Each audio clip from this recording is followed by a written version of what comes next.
Vamos a empezar las presentaciones con Linda Norris. Linda es profesional independiente que desarrolla su actividad en museos y centros de arte. Ha encaminado su labor en la conformación de discursos museológicos convincentes, en la mejora de prácticas profesionales y la socialización con la comunidad. Linda es coautora, junto con Reini Tisdel, del libro Prácticas creativas en museos, en el cual explora fórmulas con las que el museo puede construir sus propias técnicas creativas, fortalecer culturas creativas organizacionales y profundizar en las habilidades creativas con su comunidad. Linda obtuvo la beca Fulbright Scholar en el año 2009, permaneciendo un año en Ucrania. Ha trabajado en museos, sitios históricos y participado en el desarrollo de exposiciones y acciones para el fomento de la intervención de los públicos. También escribe el blog de Untitled Museum. Así que pues una breve descripción de su currículum y le damos la bienvenida a Linda Norris.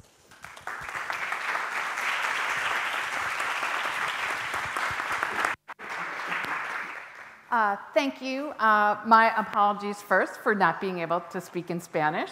So headphones on, everyone. Okay. I'm very pleased to be here.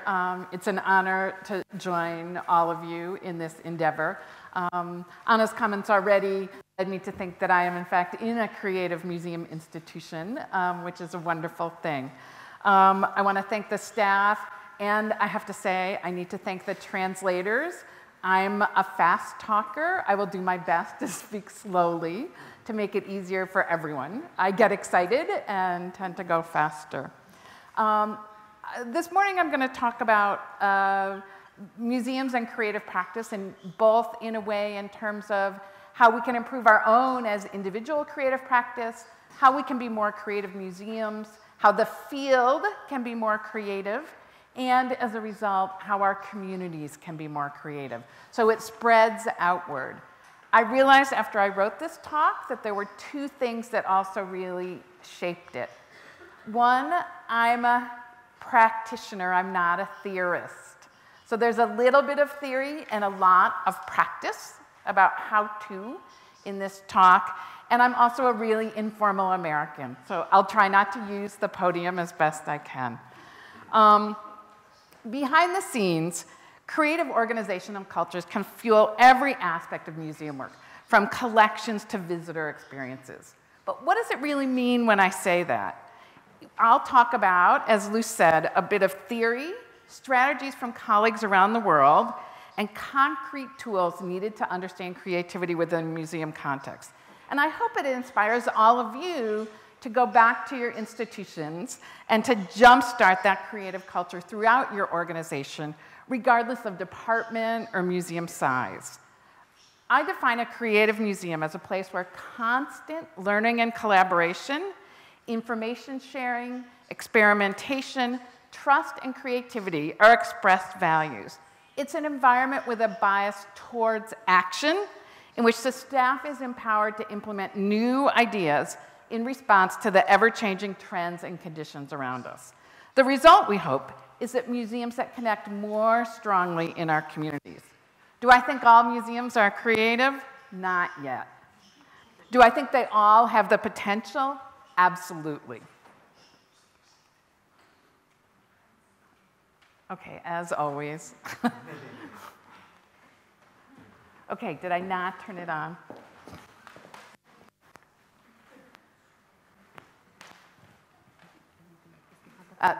Okay. I feel doomed by technology in every language. First, I want to, this is the cover of our new book, and if it were 2 weeks from now, I would be holding it. So it is almost published. I need to acknowledge the incredibly important work of my co-author in thinking about creativity, Reini Tisdale. We began work on this book project when we barely knew each other, an interesting lesson in creative collaborations, and we undertook it as part of our own continuous learning. So our book as well stands as an example about how a creative process works. So our book is a combination, as this talk will be. It's part manifesto, why we believe museums need to be creative. part toolkit with lots of try this suggestions about low cost or no cost ways you and your organization can improve your own creative practice. And finally, it's full of stories from our colleagues near and far about how they've used creativity in their work. So I'll do a bit of all this. And as you can imagine, around us in every kind of museum, as we talked about earlier, every kind of museum, history museums, science museums, art museums, the world's evidence of creative work is all around us. Whether it's a Roman sculpture or a fishing rod, creativity is everywhere. But it often seems like we've locked it all up, right? As museums, we've locked up our creative efforts, the evidence we see, and we don't use them in the way to make it work for our visitors. And that's because we ourselves are not creative enough. So we need to unlock that creative spirit for ourselves first. So Rainey and I define creative museums and creative museum workers as organizations and people who produce new ideas and new ways of doing things that add value either internally to the staff and to operations behind the scenes, or externally to the community. Our definition is broad, including idea generation in any museum department, from security to education to anywhere. Things like inventing bold new interpretive methods, management techniques, or even fundraising strategies. Creative problem solving, finding a graceful way past those tough problems.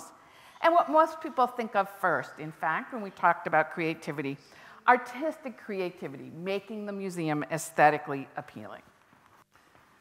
But it starts with you. That's where it all starts. How many of you consider yourselves creative?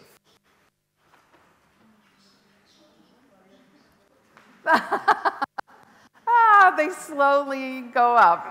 Better, better. How many of you consider your museums that you worked for, if you work for a museum or any other kind of organization, creative as an organization? Whoa. Okay, there's work to be done, yes? The good news is that all of the research says that anyone can enhance their creativity. Organizational psychologist and leading creativity researcher Teresa Amabile, when she was asked to list major myths in our popular understanding of how creativity works, she ranked this as number one. Creativity comes from creative types. That's a myth. Then she repeated what she regularly finds in her scholarly research. Almost all of the research in this field shows that anyone with normal intelligence is capable of doing some degree of creative work. Right? So we all can do it. So how do you become more creative? I'm going to share a couple tips on how to do it, because it does, a creative museum starts with all of you. The dancer Twyla Tharp has written a great book in English, I hope it might be available in Spanish, called The Creative Habit. One of the things she suggests is that you take a creative inventory to find out more about your own creative practice. So I'm going to ask you, all of you, to do one of the questions she has. There's about 30 questions in her inventory. And I'm going to ask you to turn to the person next to you and answer one of her questions. So you're going to turn to the person next to you or people next to you. And you're going to describe your first successful creative act. The first successful creative thing you remember that you did. So I just want you to turn to the person next to you and share that.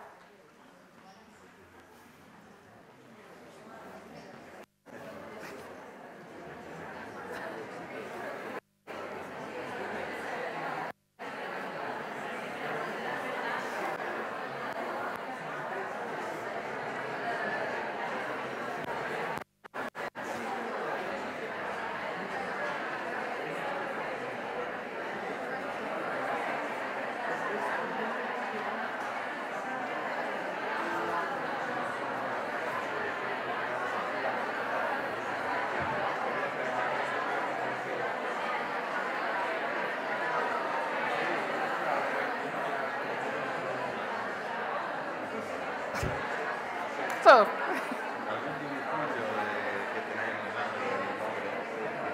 okay.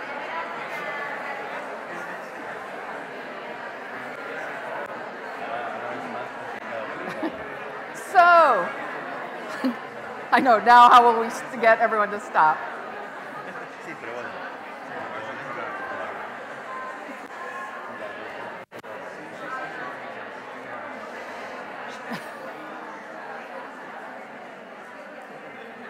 All right. That is one of my favorite parts of any talk, when all of you start talking with such energy and enthusiasm. But actually, I'm going to ask at least one of you to kind of share, a couple of you to share what that first creative experience was. Please do it in Spanish. Don't worry about the English part. But Guillermo, I'm going to call on you. Very shy.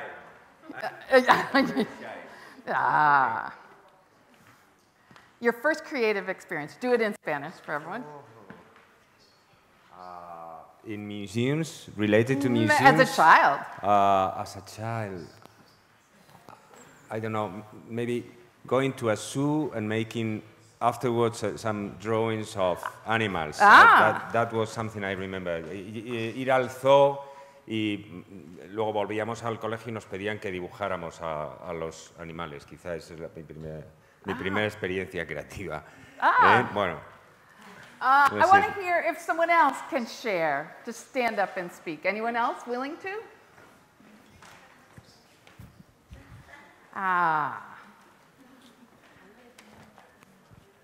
Yeah.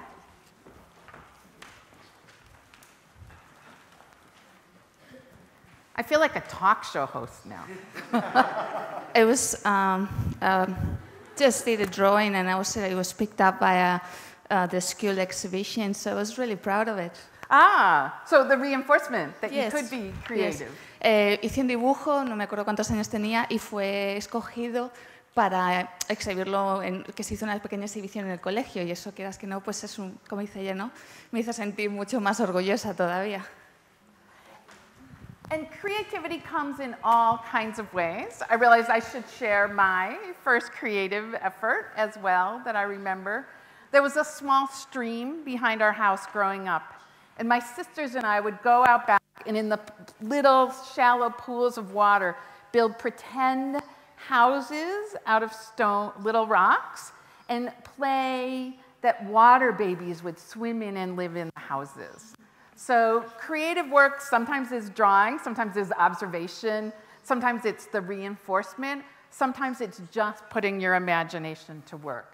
So Twyla Tharp's inventory is a great way for you to begin to think about how your own creative work, and not just as an artist. I think it's really important to say that creativity is not reserved for artists alone.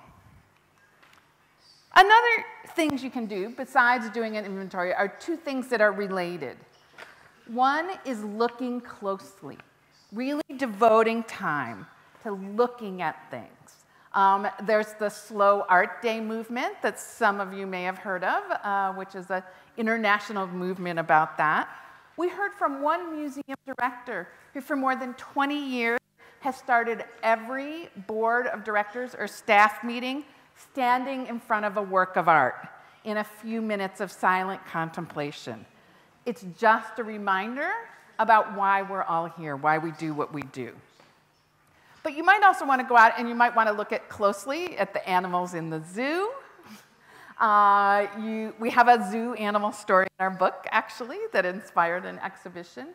You might want to look at people in your museum and how they use it. You might want to look at your city and how it's used. When you talk about your next, one of your upcoming sessions about space, I think a great tool is to go out and observe. But you also want to scan. I think sometimes we only get information from too narrow a frame. I consider myself incredibly lucky to have done be able to have done a lot of travel. So that's a way of scanning, of learning about different things. But that also means reading magazines or blogs outside your field of interest. If you go somewhere and there are other kinds of magazines that you would never pick it up and read it. See what people are thinking. Talk to new kinds of people. I find in my book club a group of women with very different backgrounds than my own really inspirational because we all bring different ideas to the table. So look beyond scanning is looking out at the horizon. Those are my feet, by the way, and seeing what you can see. And if there's one thing that really characterizes a creative person, I think, it's curiosity. In writing the book, we found passionate musicians, curious outdoorsmen and women, yarn bombers, online gamers, travelers, and more. We need to stay away from the assumption, as education advocate Ken Robinson says, if someone tells you they cannot read or write, but they haven't been taught, you don't, sorry, I did this quote wrong. If someone tells you they cannot read or write, you don't assume that they are not capable of reading or writing, but that they haven't been taught how. It's the same with creativity. So it's something we all can learn. So when we began the book, one of the things we found was that many staff members were frustrated with their directors. How many of you are directors now? I know, just one, I'm sorry.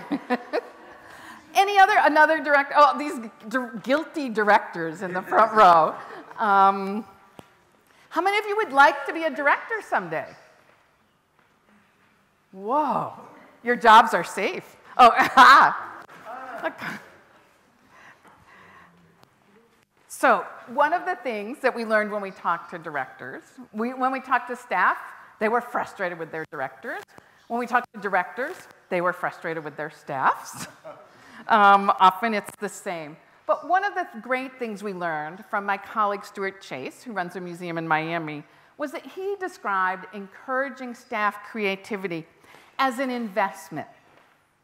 And in fact, investing in your staff's creativity, he thought, and we totally agree, is the thing that pays the most returns of any kind of investment you could make.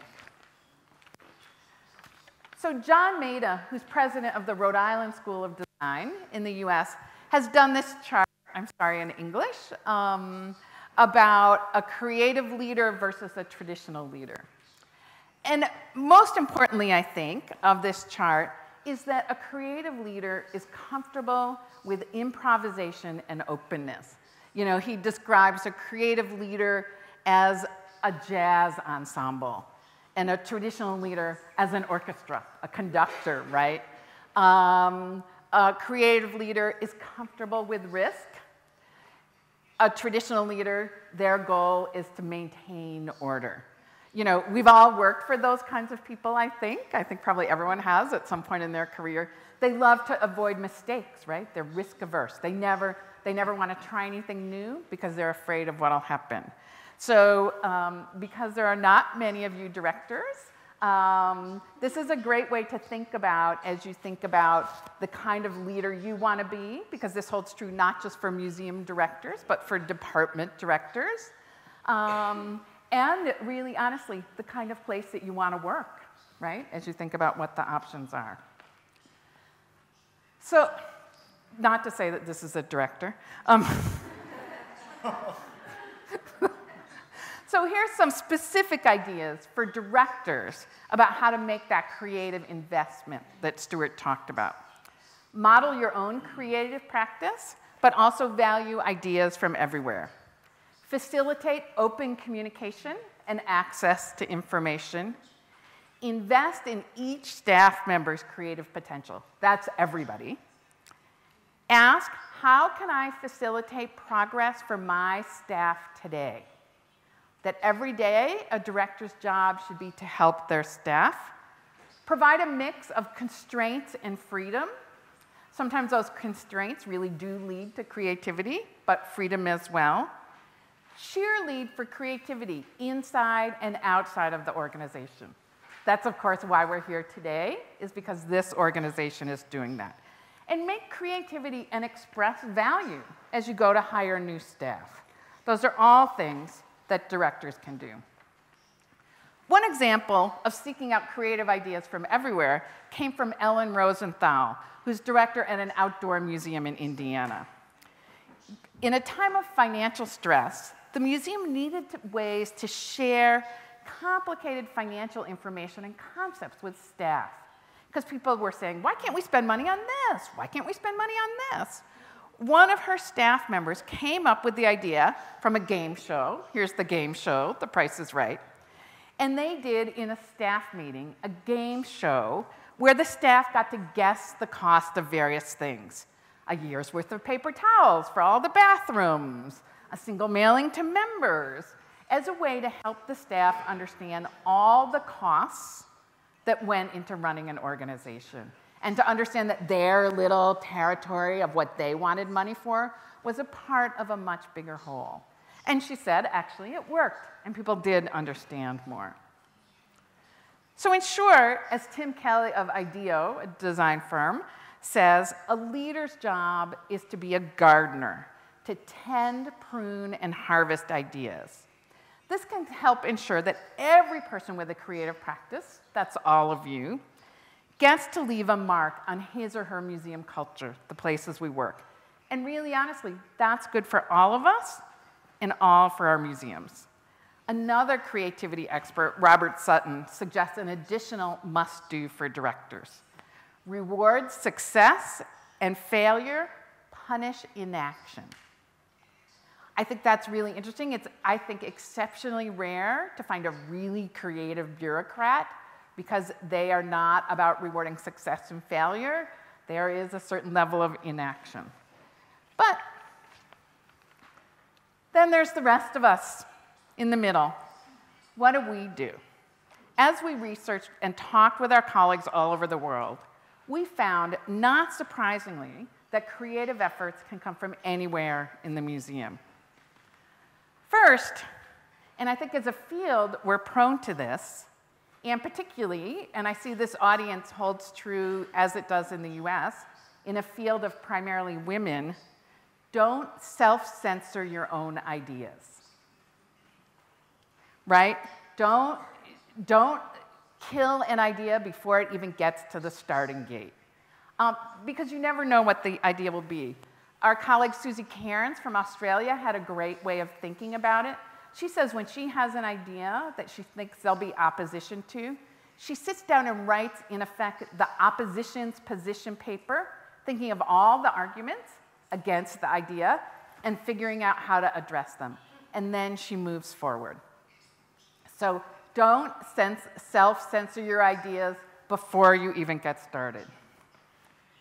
Share information widely and often. Again, as today. Such a pleasure to be in a room where all this is already happening. Band together with like-minded colleagues, sometimes in your museum, sometimes outside of your museum. And it should happen not just in formal settings, a bit like today, but also informal ones. I don't know if there is yet the drinking about museums movement in Spain.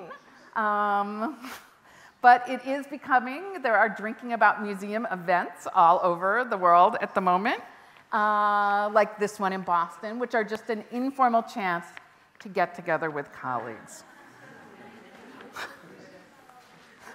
Oh, so that delayed reaction, I had to think about that.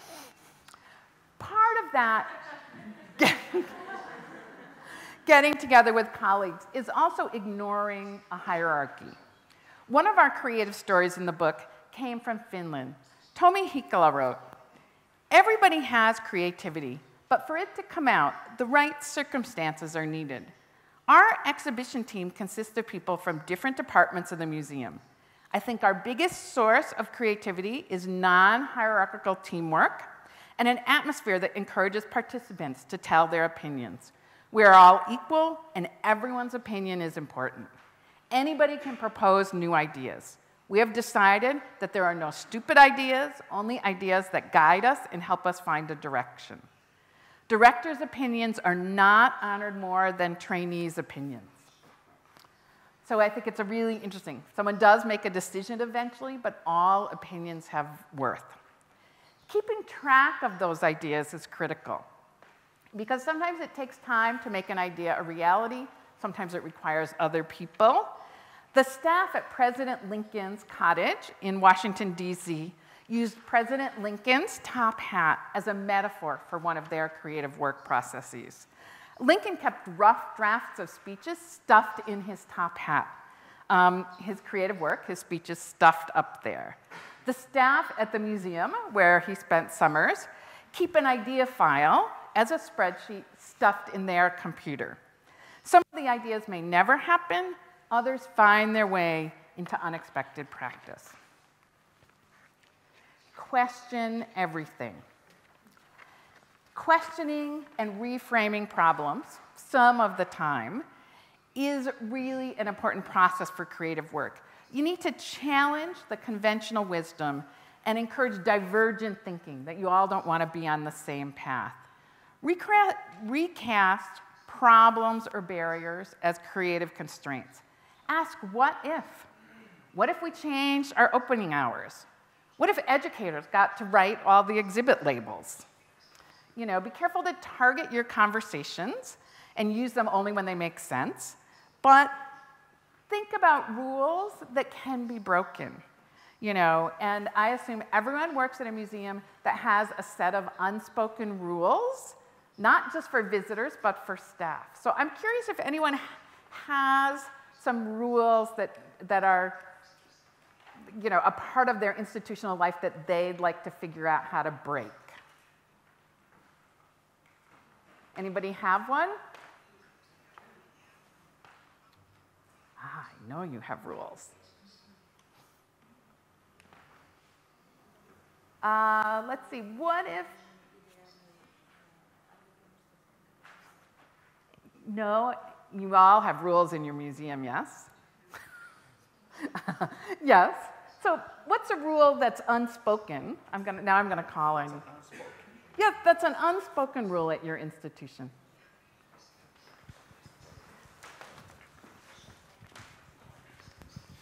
Una regla en los dos museos que dirijo, que no es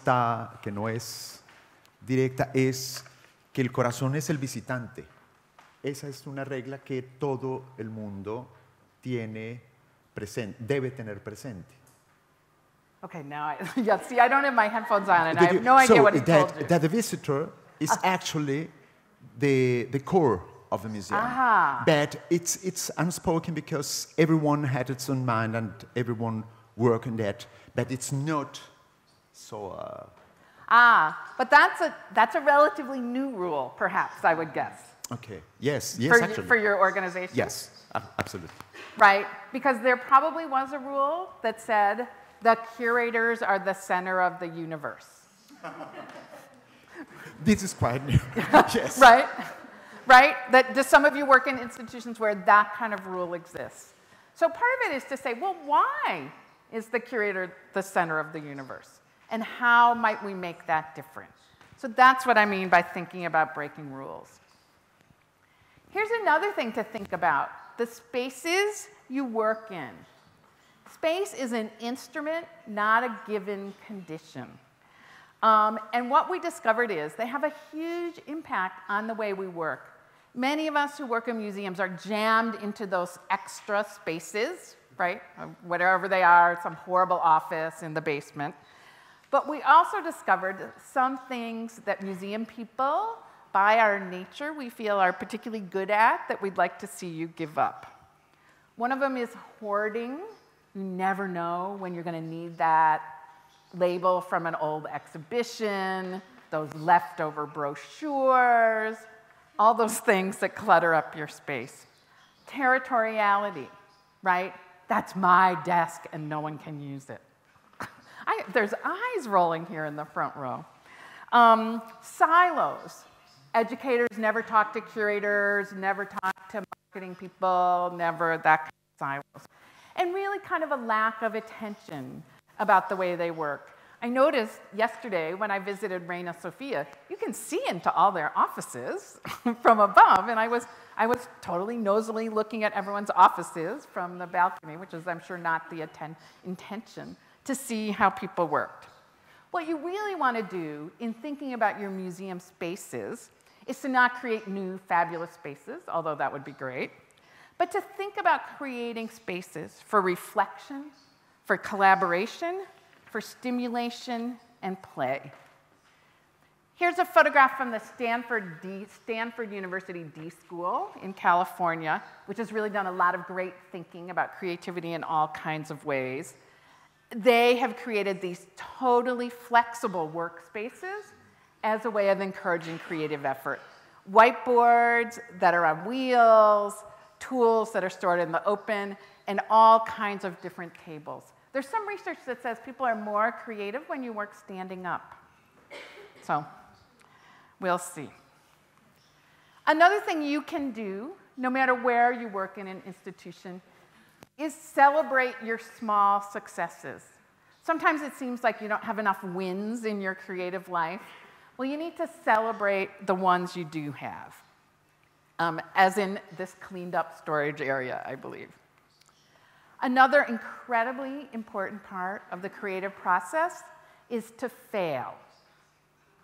And fail, and fail, and fail. I just read yesterday about a marketing organization in the UK who has every month about what they call the Church of Fail, where they gather together as a staff, people stand up and testify in a funny way about their failures. The bigger the failure, the bigger the lesson learned, the bigger the applause from your colleagues. So accepting failure is a really important part. So I wanted to share just a quick story about one of my failures and about what we learned from it. I'm working on a project with Harriet Beecher Stowe's house. Harriet Beecher Stowe wrote Uncle Tom's Cabin, the anti-slavery book that Lincoln described as the book that started the American Civil War. So she's an important author in American life, although no one ever reads Uncle Tom's Cabin anymore, but still an important author. And we wanted to redo the way visitors experienced the house. One of the things we decided to do, they owned lots of material about Uncle Tom's Cabin in the 19th century. Statues were produced, traveling theatrical productions, wallpaper with scenes from the novel. We wanted to think about these things because we thought they conveyed a set of racial attitudes. But we decided to go out and to talk to visitors, to put some of the images up on the wall, and to talk to visitors at the museum about what they saw. What we found, in fact, is that our assumptions were totally wrong. Totally wrong. We thought people would see them as racist, and they did not. They focused on how beautiful, like a vase was, rather than the content of the vase. We were totally mistaken. We failed in understanding visitors. The good news is, however, this was a prototyping process, so we didn't fail in a big public way. We had a failure. We said, okay, what do we need to tell people so they can think more deeply? The process is still ongoing, but this particular failure, this day, taught us so much about what visitors to this particular museum are thinking.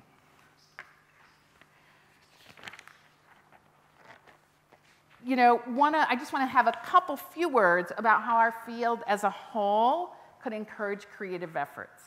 The field is different in every country, and I'm sure there are issues here that I hope to learn more about, but I suspect these issues may be true everywhere. One of them is to break down barriers to information. The idea that this conference exists not only now, but will exist, on the web as well is really important. I also want to think about breaking down paywalls of all our journals. I want to create funding systems that support experimentation and failure. One foundation in the US has a grant program called No Idea Too Ridiculous. Recruit more diverse voices into the profession and create more opportunities for us to network and engage. I think we want to consider museum standards. In the US, there are voluntary standards for museums as a creative frame, one that can be pushed on a regular basis. so that we can think about not just how well we store and care for our objects, but pushing the field to think about standards about making the visitor at the center, for instance. Museums are uniquely positioned to help members of the public nurture their creativity by providing raw material that feeds curiosity. And in fact, creativity is defined as one of the critical skills for the 21st century. And IBM's global CEO study in 2010 interviewed 1,500 CEOs from 60 countries, and they identified creativity as the most important quality for both business leaders and entire organizations. In the 21st century, creativity is no longer optional, it's essential. We found some common threads in looking at the creative work that museums put publicly out, and I suspect we'll hear more about it today. But our common threads, one of them is combining, mashing up, and remixing. This is a photograph from an exhibit about hair I saw at Quai Branly in Paris last year that combined everything from, I guess she's a pop singer, I don't know what she is, 19th century French paintings and shrunken heads, all in one exhibit, mashed up together. We need to embrace free choice learning. Free choice learning allows museums to provide more room for experiences that are intrinsically rewarding. We're at our best creatively when we have a high degree of intrinsic motivation. That is, when no one's making us be creative, but that we're doing it for the joy of it. When our museums have a chance to explore what interests them, you never know what happens. They're going to pave the way for creativity.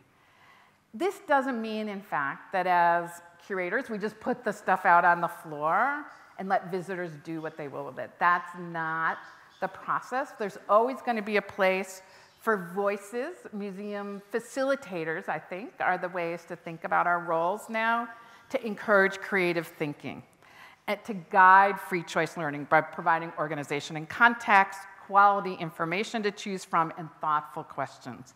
This, I don't know if anyone else has ever been here, is the Museum of the Hunt in Paris. That is a museum that continues. I probably think about it once a week in terms of my experience a year ago because it was so unexpected and led me down so many different paths. One of the things that creative museums do with their public is seek out new kinds of collaborations. This is a photo from Paddle Theater in the American Midwest, where a small historical museum partnered with a local theater group to produce theatrical productions where the audience, on the left, paddles from place to place along the river to see performances. So the audience is moving and the actors are on the shore. The Mixed Taste Summer Series at the Denver Museum of Contemporary Art brings two experts on wildly different talks together in an evening. They have included psychic animals and Vincent van Gogh in a single evening, pirates and Russian conceptualism in another. At the end of the event, there's a Q&A period where the two speakers discuss the topics together and often come up with strange and fabulous ways of making connections. This photo is a bit hard, but it's about the fact that not only our programs can bump up against each other in unexpected ways, but so can our objects in our collections. In the United States, 20 years ago, African-American artist Fred Wilson did an exhibit called Minding the Museum at the Maryland Historical Society. I have someone in the front row who loves it. It transformed the way American museums began to think about their collections, I think. It hasn't totally transformed our work, but for many of us, it was a seminal moment. What he did as an artist, as an African-American artist, was go into the collections of a state historical society and pull out objects and juxtapose them in surprising ways. So what you're looking at is a whipping post used for slaves and fine furniture from the collection. The label just says cabinet making, because of course all these things are made of wood. We would never ever think about them together. We would never think about those objects. And so Wilson made us all think about that we need to think more about our objects and about the stories they can tell that we perhaps are not even realizing. Letting go. Thinking that other kinds of curatorial authority, not just artists, but your general public as well, requires a little explanation. The Minnesota Historical Society has an exhibit about a single house, the 100 years worth of a single house that immigrants lived in. All different kinds of immigrants, from Germans to Vietnamese. The stories of the house are told in the voices of the people, but they have put the labels, the quotes from the people, in incredibly unusual places as you go through a recreation of the house. So these are labels on fake sausages coming out of a sausage maker. So we're just looking, not only is the voice different, but the presentation is different. And that's another thing that we don't talk about. Having fun is a key part of this. John Falk has talked about the explorer as one of the kinds of visitor types. And explorers are people who come to museums and want to explore and go deeper. This is the brand new, which I haven't yet seen in person, quite spectacular wall at the Cleveland Museum of Art. Yeah, it's 40 feet long. There are 3,000 works of art. And as you touch a work of art, the wall changes and will group works of art similar to that around it so you can explore it. It's, you know, it costs $1 zillion. Is there a word zillion in Spanish? I don't know. And then you can then transfer that into your iPad or your iPhone and take those things you found into the gallery to explore. You know, another blogger who saw it and wrote about it, Ed Rodley, said that it's a visual exclamation of bounty. Look at all that's here for you to explore. It practically shouts. So it's a great kind of thing. But sometimes those things are kind of quieter. So because I think we need to listen to our audiences and go deeper in our conversations with them, no matter what kind of organization we are. And I think that also means rethinking the kinds of evaluation we do to be more creative in our visitor evaluations, rather than saying, did you learn anything? What's your zip postal code? We need to think deeper. This is Jane Addams' Hull House in Chicago. Jane Addams was a social reformer, and this was a place for immigrant women particularly to come to. And they have this alternative labeling project. The museum asks artists to create a label in their own medium for an artifact in the collection. One label is this essay in book form, a book-sized label, describes and complicates her travel medicine kit. You can experience this label by actually making an appointment to come and sit in Jane Addams' bedroom, have tea, and meditate on the essay, which is alone an amazing experience. But in the evaluation, here are the questions they ask. How did this experience make you feel? In answering this question, feel free to use prose, poems, images, references to other cultural life experiences, anything that conveys your experiences. Was there anything about this experience that might be a catalyst for a new way of thinking or acting? Are there other experiences in your life that have been a catalyst for new ways of thinking or acting? The idea that we're going to engage deeper with our visitors is, in fact, going to make all of us more creative.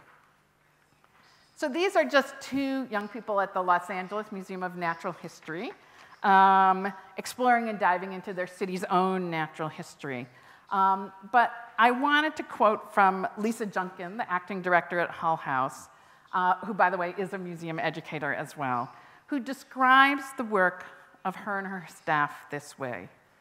We treat our visitors as people who want to have higher-level conversations, and we look to the contemporary art world for inspiration in looking at things in new ways. Our staff also works to maintain a sense of creativity in our work, which means being playful and experimental, allowing for outrageous ideas to take root. We see our creative work as a privilege that we must sometimes defend from bureaucracy, naysayers, and others, and we trust that it leads to innovation and best practices in the field. And so I think Lisa's exactly right. Our creative work is a privilege that we need to defend and enhance all the time. So I hope that we will all take our role as museum workers, celebrating and encouraging creativity. We hope that we will take it seriously, that we'll use our cultural authority as museums, because we do have it, to acknowledge the importance of creativity for our audiences, our society, and ourselves. The public needs to see us praise creative acts, contribute to the body of knowledge about creative learning, and model creative practice every day. Thank you.